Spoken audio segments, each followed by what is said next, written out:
अभी सब पीडीएफ डाल रहे हैं। बीच में बोलते हैं सर ये बहुत। उसके बोलने का कारण है, जब किसी चार्ज पार्टिकल को किसी बाहरी पिंड से ऊर्जा मिल जाती है तो उसकी गति में त्वरित गति होने लगती है। आपसे बोला मिलता है सर। अरे मुझसे नहीं मिला, मुझसे ऊर्जा मिलती तो फिर ठंडा होकर चलता।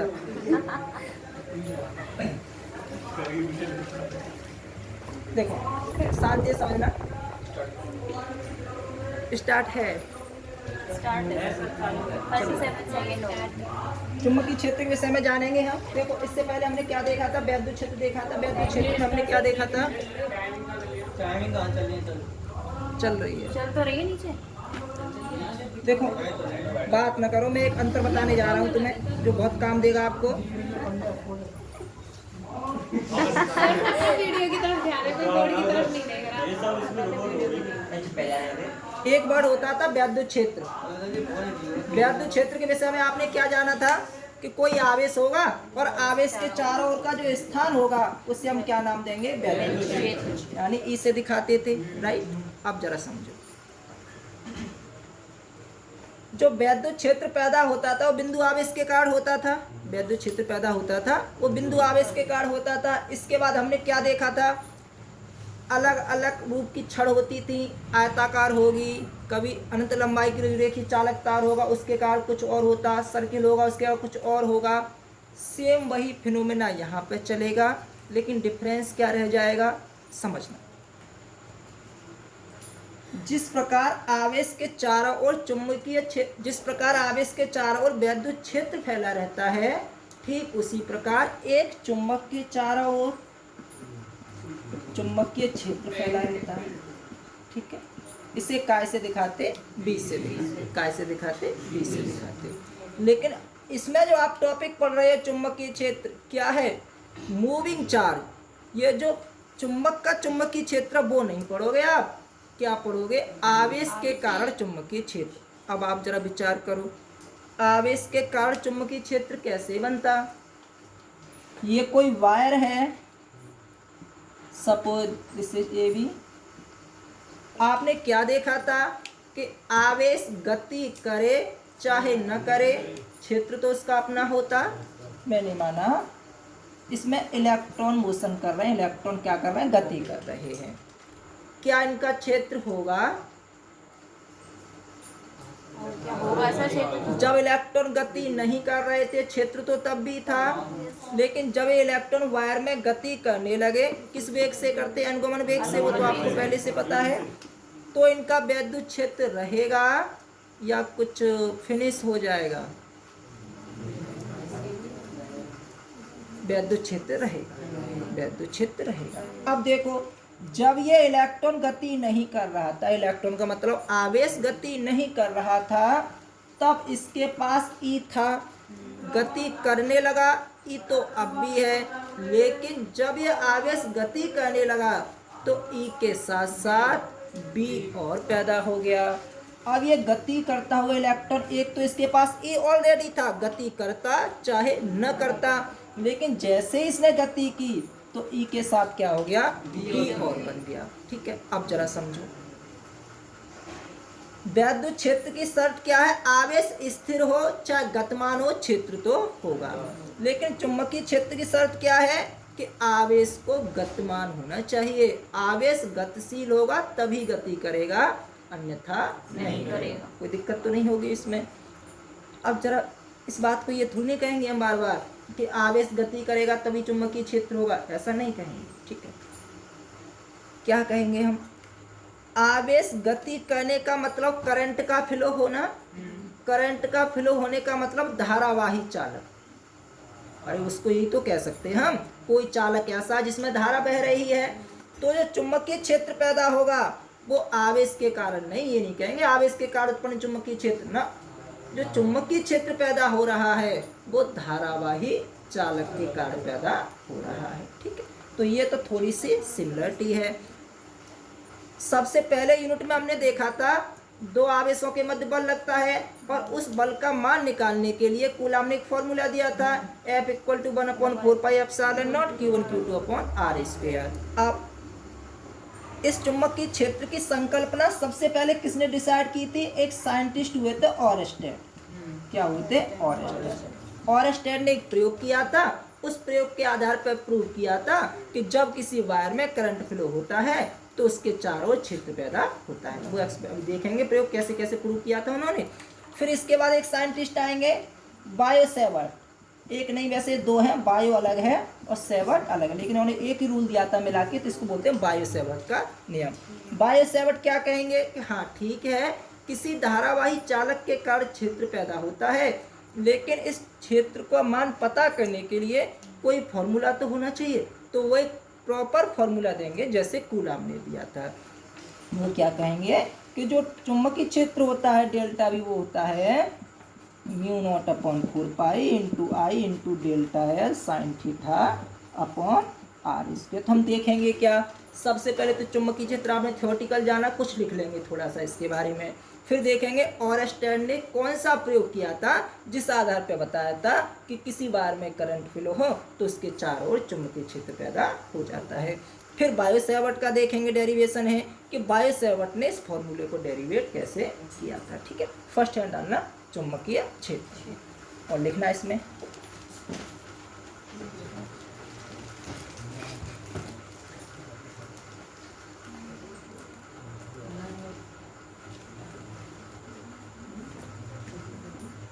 चुंबक के चारों ओर का वह स्थान, चुंबक के चारों ओर का वह स्थान, जी जी जी, चुंबक के चारों ओर का वह स्थान जहां उसके प्रभाव का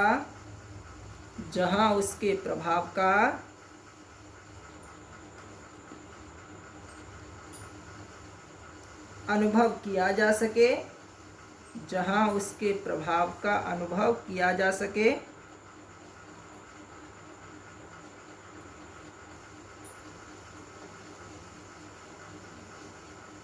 कॉमा चुंबकीय क्षेत्र कहलाता है। सही है, ये तो सामान्य सी बात है। फिर नई लाइन से लिखते, चुंबकीय क्षेत्र में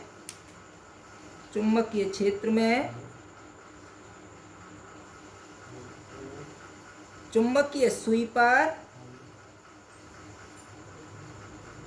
सुई पर एक बल आघूर्ण आरोपित होता है, एक बल आघूर्ण आरोपित होता है,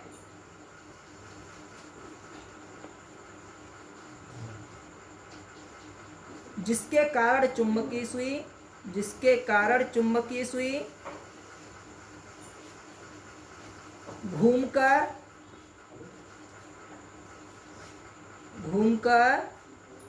एक निश्चित दिशा में ठहरती है। ठहरने का मतलब रुकती है। एक निश्चित दिशा में ठहरती है। ओके, एक निश्चित दिशा में ठहरती है। नई लाइन से, चुंबकीय क्षेत्र की दिशा दक्षिण से उत्तर की ओर होती है। दक्षिण से उत्तर की ओर होती है। नेक्स्ट डालना ऑरेस्टेड एक्सपेरिमेंट। इस सुई को एक ही बात है, देखो दोबारा देख लीजिए। ऑरेस्टेड प्रयोग में ऑरेस्टेड क्या करें, एक वायर लेंगे ए बी, वायर का मतलब जिसमें करंट फ्लो हो सके, जैसे कॉपर का हो गया, एल्युमिनियम कुछ भी हो। इसको इन्होंने एक बैटरी से कनेक्ट किया। आप फुल फॉर्म में बैटरी लिख लेना, मैं 20 से दिखा दे रहा हूँ पॉइंट। ठीक है, चलो मैं लिख दे रहा हूँ। हाँ, थोड़ा इधर करके बनाओ, अगर आपने कैमरा ऐसा लगा वो आ नहीं रहा। बैटरी और ये क्या है, कुंजी को मैं कैसे दिखा देता हूँ। ये भी एक वायर है, यहाँ रखते हैं कंपास। कंपास को क्या बोलते हैं, चुंबकीय सुई भी कहते हैं। ऑरेस्टेड क्या देखते हैं, कंपास को यहाँ रखते हैं। कंपास को कोई दिक्कत नहीं आती। कंपास का फंक्शन मैं आपको पहले बता दूं। चुंबकीय सुई क्या करती है, जहाँ चुंबकीय क्षेत्र होगा, जैसे ये हमारी चुंबकीय सुई है, अगर इस कमरे में चुंबकीय क्षेत्र कहीं है तो ये मूव करेगी। जैसे चुंबकीय सुई है, इसके पास चुंबक आगे पीछे करोगे ना तो ये सुई घूमने लगती है। शायद अपने आप इस विद्यालय वगैरह में दिखाया होगा आपको। प्रैक्टिकल करो। ठीक है, तो इस तरह से अब दूसरी बार हम वो क्या करते हैं, वायर वही है ए बी, इस वायर का नाम क्या है, ए बी।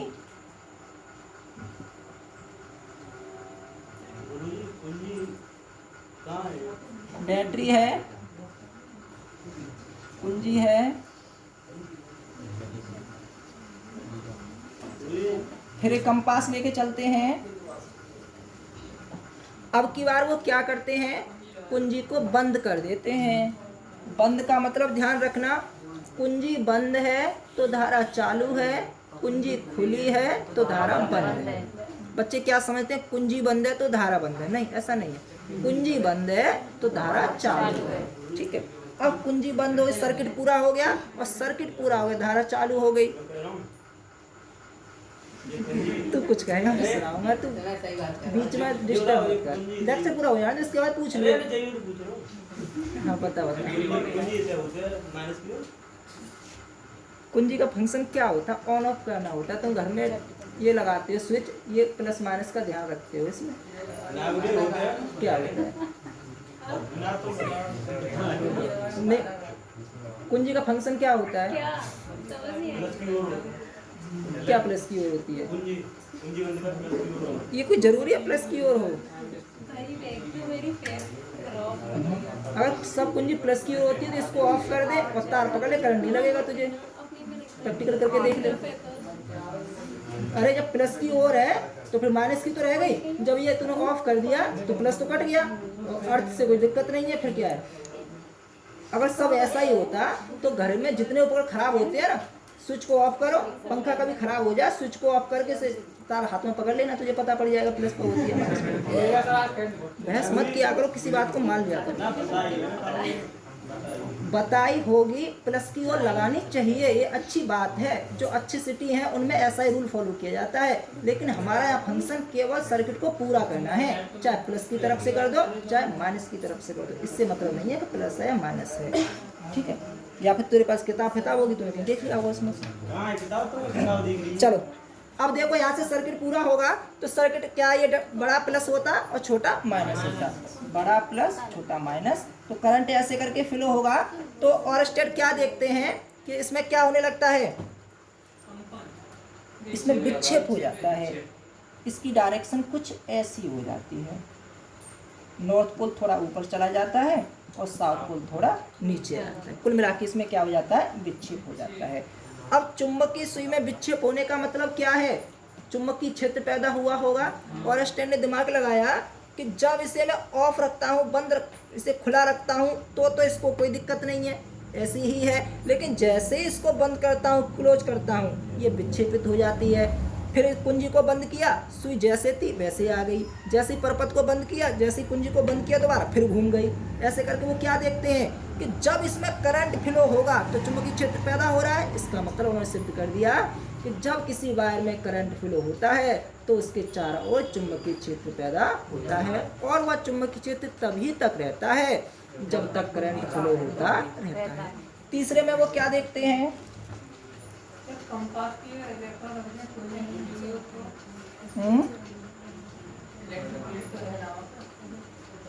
कंपास या क्या रखोगे, उससे क्या हो जाएगा,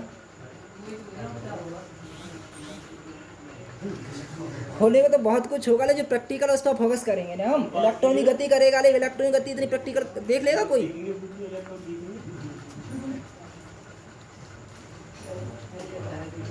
अब देखो हमने क्या किया, बैटरी को पलट के लगा दिया तो इससे क्या होगा, धारा की डायरेक्शन चेंज हो जाएगी। प्लस उधर पहुंच गया तो अब डायरेक्शन ऐसे से ऐसे हो जाएगी, पहले ऐसे करके थी यानी धारा ऐसे आएगी। तो उन्होंने क्या देखा, जब धारा की दिशा चेंज कर देते हैं तो चुंबकीय सुई में विक्षेप की दिशा भी चेंज हो जाती है। पहले विक्षेप ऊपर की ओर था, अब ऊपर की ओर नहीं होगा। अब सुई कहाँ घूमेगी, नीचे की ओर होगी। तो ऑरेस्टन ने बताया यदि किसी वायर में करंट फ्लो किया जाए तो चुंबकीय क्षेत्र पैदा होता है, और यदि उस वायर में प्रवाहित धारा की दिशा में परिवर्तन कर दिया जाए तो चुंबकीय क्षेत्र की दिशा में भी परिवर्तन हो जाता है। हो गया।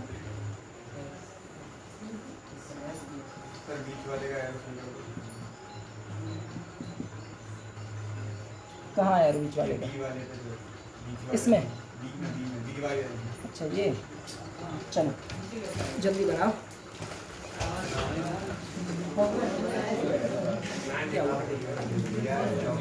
बनाने सर बनाना है। हाँ जल्दी से।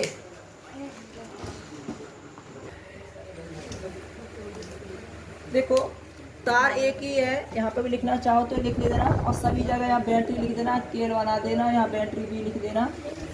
कि जब किसी, बात नहीं करोगे, जब किसी वायर में करंट फ्लो होता है तो उसके चारों ओर क्या हो जाता है? चुंबकीय क्षेत्र पैदा हो जाता है। यदि किसी वायर में फ्लो होने वाले करंट की डायरेक्शन में परिवर्तन कर दिया जाए तो चुंबकीय क्षेत्र की दिशा भी बदल जाती है, क्योंकि पहले हमारी कंपास कैसे विक्षेपित होती है? ऊपर की ओर, और फिर होती है नीचे की ओर। इसका मतलब क्षेत्र की दिशा जरूर बदली होगी। चौथा जो पॉइंट है, काफ़ी अच्छा पॉइंट है, कि जो विक्षेप का मान है कम और ज़्यादा, वो किस बात पर डिपेंड करता है? चालक तार में प्रवाहित होने वाली धारा के मान पर। यदि इसमें धारा 2 एम्पियर है तो कम विक्षेप होगा, और 2 की जगह 10 एम्पियर कर देंगे तो विक्षेप का मान ज़्यादा होगा। सिंपल सी बात है, ठीक है। नेक्स्ट डालना बायो-सैवर्ट्स लॉ।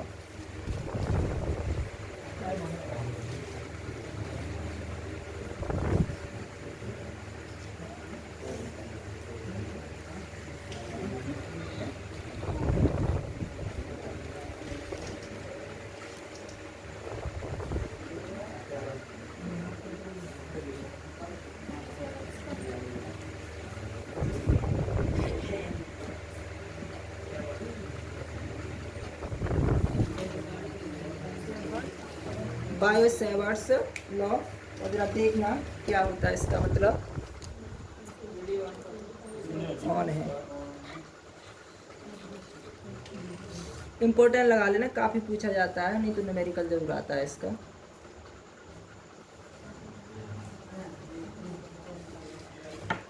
देखो अब हम ये सीख चुके हैं कि चुंबकीय क्षेत्र क्या होता है, और जब किसी वायर में करंट फ्लो होता है तो क्या हो जाता है?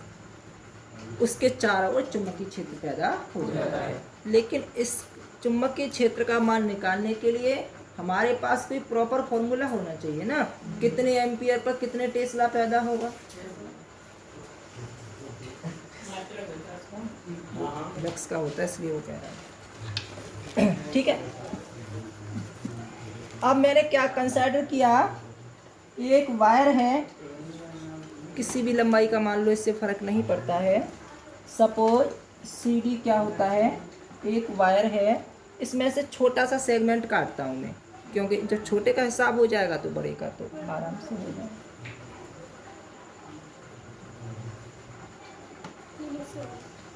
इसको नाम दे देता हूँ मैं AB दे दूँ। अब इससे कुछ दूरी पर, R दूरी पर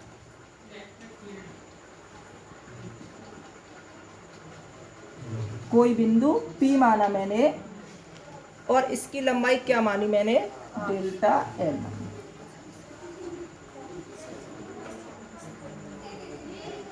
डेल्टा L मानी, ठीक है।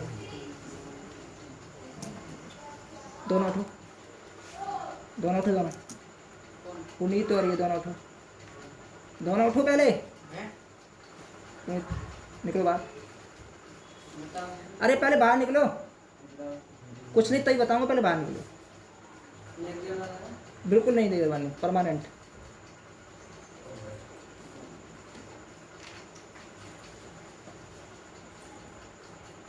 जल्दी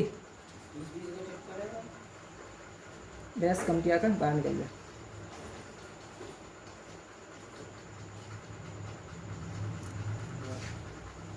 क्या है? I एम्पियर का करंट फ्लो हो रहा है। एक लड़के ने क्वेश्चन पूछा था, उसका जवाब तुम दोगे 100 वाले बैच में, शायद तुम भी वहां तक पहुंच जाओ। देखो ये तो सिंपल सी बात है, छोटा टुकड़ा होगा तो छोटा सा क्षेत्र बनाएगा, बड़ा टुकड़ा होगा तो बड़ा सा क्षेत्र बनाएगा।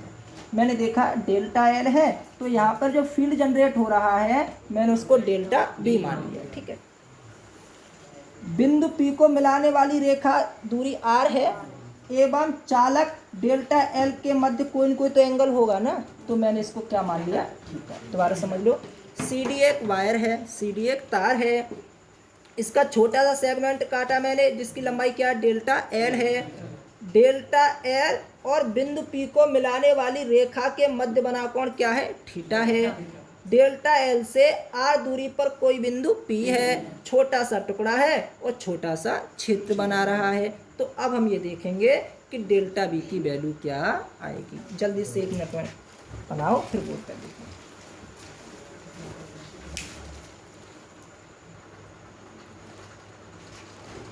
R के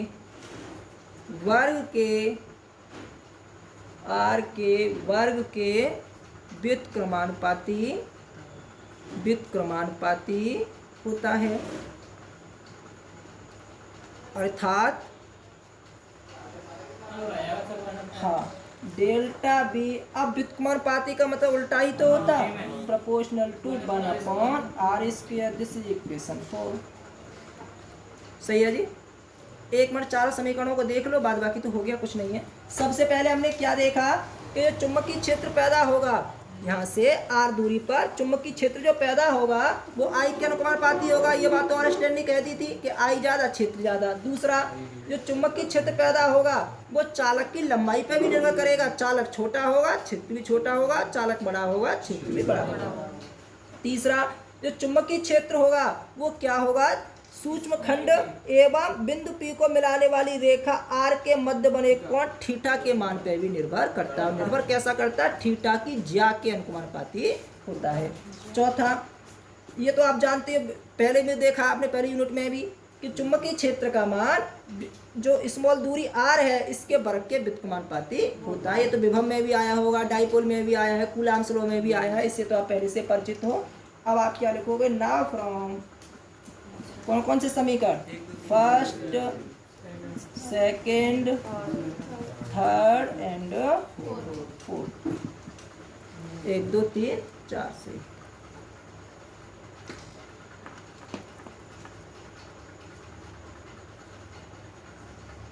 now from first, second, third and fourth, 1 2 3 4 से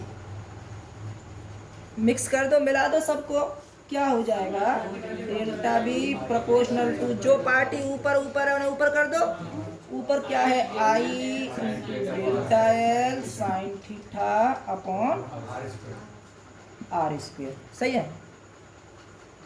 डेल्टा बी आपको पता है प्रोपोर्शनल टू हटाते हैं, कोई न कोई कांस्टेंट लगाते हैं। कोई न कोई का मतलब ये नहीं कि हम अपनी ओर से लगाएंगे, आप वही लगाओगे जो बायो सेवर्ट ने लगाया है। तो यहाँ पे क्या आता है, μ0 upon 4 pi into I into delta L sine theta upon R।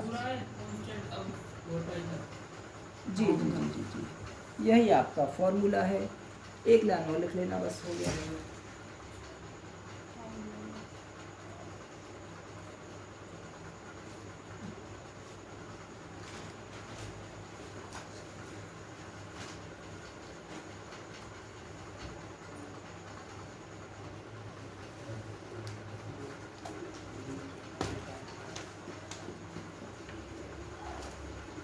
हो गया?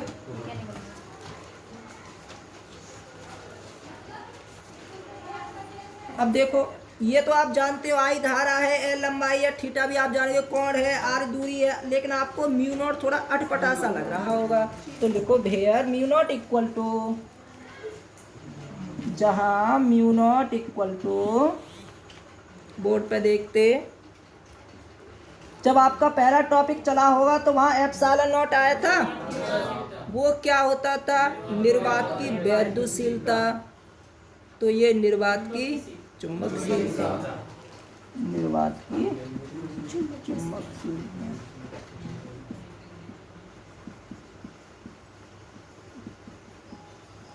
इसका मान होता है 4 पाई इंटू 10⁻⁻⁷ न्यूटन पर एम्पियर स्क्वायर।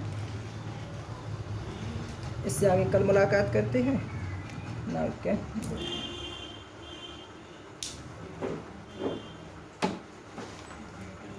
है